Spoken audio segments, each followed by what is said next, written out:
Kaiju number 8 season first episode 12 और साथ ही ये सीजन का फिनाले एपिसोड भी है। तो एपिसोड की स्टार्टिंग होती है और हमें वहाँ पर तिहारो और इचिगावा दिखाए जाते हैं जिम रूम में, जो कि अपनी ट्रेनिंग कर रहे होते हैं वहाँ पर। और जहाँ पर जो तिहारो रहता है वो इचिगावा से कह रहा होता है कि क्या तुम्हें उस बूढ़े आदमी की चिंता हो रही है क्या, तुम तो दूसरी यूनिट में जाने वाले थे। जहाँ पर इचिगावा कहता है उसे बस पावरफुल बनना है ताकि अगली बार वो अपने सेनपाई को बचा सके। जहाँ पर फिर तिहारो कहने लगता है तो तुम्हें क्या लगता है वो बूढ़ा आदमी वापस आएगा। तो इचिगावा वहाँ पर कहता है कि हाँ मुझे पूरा भरोसा है वो वापस आएंगे और मैं नहीं चाहता जब वो वापस आए तो मैं तब भी कमजोर ही रहूं। और इसे सुनकर वहाँ पर फिर तिहारो भी अपनी ट्रेनिंग स्टार्ट कर देता है। और वहाँ पर हम बाकी ऑफिसर्स को भी देखते हैं जिनका काम में मन नहीं लग रहा होता क्योंकि आज ही वो रिजल्ट आना होता है कि कावगा के साथ क्या होगा आगे। और इसी वजह से जो मीना होती है उसे हेडक्वार्टर में बुलाया जाता है जहाँ पर उससे कहा जाता है कि अभी जनरल शिनोमिया काइजू नंबर 8 को एग्जामिन कर रहे हैं तो आप थोड़ी देर के लिए वेट करें। और दूसरी तरफ हम वहाँ देखते हैं जो कावगा रहता है वो काइजू नंबर 8 में पूरी तरीके से चेंज हो चुका होता है और शिनोमिया के ऊपर काफी पावरफुल अटैक कर रहा होता है। और वहाँ पर जो शिनोमिया होते हैं वो सोच रहे होते हैं कि अगर उन्होंने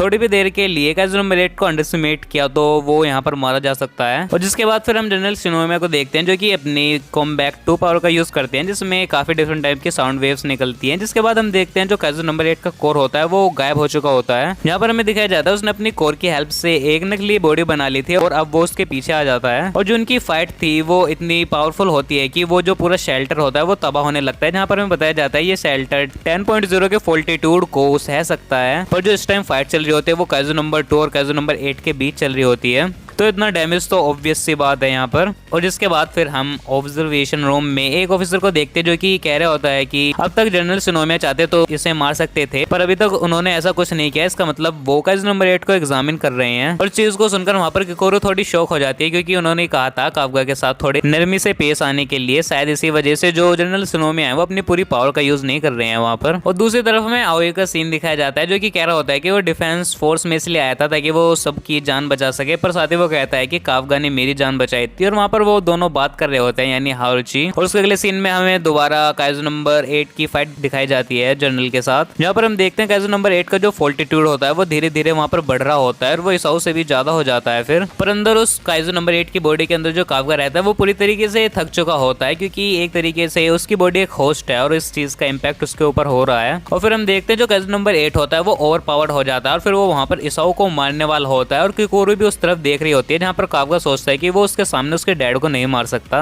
और इस चीज को देखकर जो किकोरो रहते हैं वो वहाँ पर काफी परेशान हो रहे होते हैं। पर साथ ही वो कावगा के साथ अपनी अच्छी मेमोरीज को भी याद कर रही होती है। और साथ ही वो वहाँ पर कावगा से ये भी कहती है कि तुम हार नहीं सकते एक काइजू से कावगा। जहाँ पर फिर हम कावगा को भी देखते हैं जो कि उस काइजू से बाहर निकलने की कोशिश कर रहा होता है। पर अंदर जो काइजू था वो कावगा को वहाँ पर खा जाता है। जहाँ पर कावगा सोच रहा होता है अपने पिछले टेस्ट के बारे में और उसने जितनी भी चीजें करे हैं वो कभी भी किसी की उम्मीदों पे खड़ा नहीं उतर पाया और जहाँ पर सबसे ज्यादा जरूरत थी वो वहीं पर कुछ नहीं कर पाया। यहाँ पर हम जनरल को भी देखते हैं जो कि सोच रहे होते हैं कि मुझे इससे थोड़ी बहुत उम्मीद थी पर शायद अब वो भी नहीं है। और वहाँ पर कावगा अपनी पूरी होप हार चुका होता है। पर तभी हम देखते हैं मीना आती है और उसका हाथ पकड़ती है। यहाँ पर मीना ने उससे कहा था कि वो हमेशा उसका साथ देगी। और फिर जिसके बाद हम देखते हैं जब वो काइजू फाइनली इसाओ को वहाँ पर खत्म करने वाला होता है पर इतने में कावगा अपनी बॉडी पर दोबारा कंट्रोल कर लेता है और अपनी कोर को वहाँ पर डैमेज कर देता है। और इतना ही कर फिर वो कहता है कि मैं काइजू नंबर 8 नहीं हूँ, मैं कावगा हूँ। और इतने कहकर वो फिर वहाँ पर बेहोश हो जाता है। और जिसके बाद फिर हम नारुमे को देखते हैं जो कि वहाँ पर अपने वेपन्स लेकर आ जाता है जब कावगा बेहोश हो जाता है। और साथ ही वहाँ पर वो जनरल इसाओ से ये भी कहता है कि हम बैकअप के लिए आपको सिग्नल दे रहे थे पर आपने कुछ रिस्पॉन्स ही नहीं दिया। पर वहाँ पर जनरल इसाओ रहते हैं वो कहते हैं इसे मेडिक्स के पास ले जाओ अब। और फिर हमें दोबारा मीटिंग का सीन दिखाया जाता है जहाँ पर जनरल शिनोमिया आ जाते हैं काइजू नंबर 8 को एग्जामिन करके। वहाँ पर मीना को बुलाया जाता है उसके बारे में डिटेल देने के लिए जहाँ पर मीना बताती है कि हाँ वो पहले से उसे जानती है यानी कावगा को। पर इस चीज के रिगार्डिंग उसने कभी भी उसे कोई स्पेशल ट्रीटमेंट नहीं दिया। पर साथ ही वहाँ पर मीना को पता होता है कि वो सिर्फ काइजू नंबर 8 के बारे में यानी कावगा के बारे में जितने भी बातें होती हैं वो बता सकती है पर इसका इम्पैक्ट उनके फैसले पर नहीं होगा। वो अपना डिसीजन पहले ले चुके हैं। जिसके बाद मीना बताती है कि काइजू नंबर 8 यानी कावगा ने काफी बार लोगों की हेल्प करी और कई सारी जानों को बचाया है। और साथ ही वो जो काइजू बम था उससे भी पूरी एरिया को बचाया था वहाँ पर। वहाँ पर ये साथ ही जो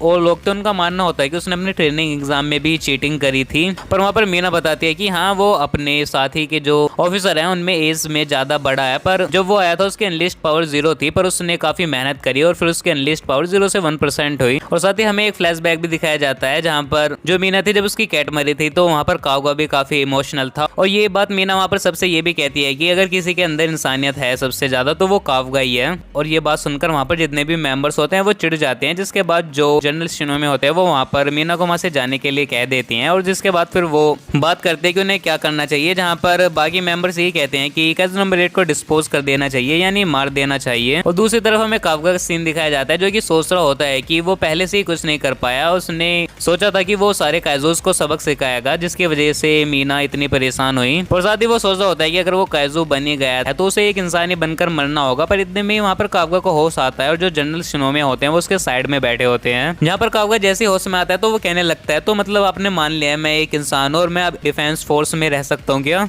पर वहाँ पर जनरल शिनोमे कहते हैं कि अगर तुम्हारे अंदर दिल होता इंसान का तो तुम अभी तक मर चुके होते। और अब मैं तुम्हें वो बता देता हूँ जो काउंसिल ने तुम्हारे लिए डिसाइड करा है। वो मानते हैं तुम एक काइजू हो, पर तुम खतरा हो या नहीं वो अभी तक डिसाइड नहीं किया गया है। पर अभी भी बहुत सारे लोग तुम्हारे अगेंस्ट है। जिसके बाद हमें दोबारा पहले का सीन दिखाया जाता है जहाँ पर जनरल शिनोमे ने कहा था कि जो काइजू नंबर 8 यानी काफका है वो हमारे लिए लड़ेगा, न कि वो उसे मार काट के उनके हथियार बनाएंगे। जहाँ पर जो जनरल शिनोमे होते हैं उन्हें पूरा यकीन होता है कि जो काफका है वो उनके काम आ सकता है हेल्प करने के। और साथ ही वहाँ पर जनरल शिनोमे ये भी कहते हैं कि तुम्हें याद होगा जब काइजू नंबर 6 ने तबाही मचाई थी तो कितने सारे ऑफिसर और 3 कैप्टन भी मारे गए थे। ऐसे सिचुएशन वो दोबारा नहीं चाहते, इसलिए वो काफका का एक तरीके से यूज कर सकते हैं। जहाँ पर काफका को इन बातों से समझ में आ जाता है कि वो वॉर के लिए उसे रख रहे हैं। पर वहाँ पर जो काफका रहता है वो फिर भी कहता है कि वो उन्हें यकीन दिलाकर रहेगा कि वो एक डिफेंस ऑफिसर बन सकता है। जिसके बाद हमें दिखाया जाता है कि मीना को अपडेट मिल जाती है कि जो काफका है उसे अब सजा नहीं दी जाएगी, यानी वो अब सेफ है। और ये अपडेट वो किकोरू को भी सेंड कर देती है, जिसे देखकर किकोरू वहाँ पर खुश होती है। पर साथ ही वो सीरियस भी हो जाती है क्योंकि उसे अब उतना पावरफुल बनना पड़ेगा ताकि वो काइजू नंबर 8 को आगे चलकर रोक सके। और सेम मैसेज आओई और हर्षी को भी पहुंच जाता है और तिहारू और इशिगावा को भी, जिसे देखकर वहाँ पर तिहारू कहने लगता है कि लगता है वो बूढ़ा आदमी वापस आने वाला है। जहाँ पर इशिगावा कहता है कि हाँ मैंने तो तुमसे कहा ही था, इसलिए अब मुझे और स्ट्रॉन्ग बनना पड़ेगा। दूसरी तरफ हमें फिर होशिना का भी सीन दिखाया जाता है जो कि एक ऑफिसर के साथ बैठा होता है और साथ ही वो वहाँ पर कह रहा होता है कि काफका को अब ज्यादा मुश्किल होगी क्योंकि वो एक काइजू है और उसे साबित करना होगा कि वो काम का है और उससे कोई खतरा नहीं है। दूसरी तरफ हमें दोबारा काफका का सीन दिखाया जाता है जहाँ पर काफका सो गया होता है और वहाँ पर जनरल शिनोमे कह रहा होता है कि अरे उठो अभी हमारी बात चल रही है। जहाँ पर काफका सोते हुए कह रहा होता है कि बस मेरा इंतजार करो मीना। दूसरी तरफ हमें क्लीनिंग स्क्वाड का सीन दिखाया जाता है जहाँ पर वो बात कर रहे होते हैं किसी नंबर 9 के बारे में चेस में, जो कि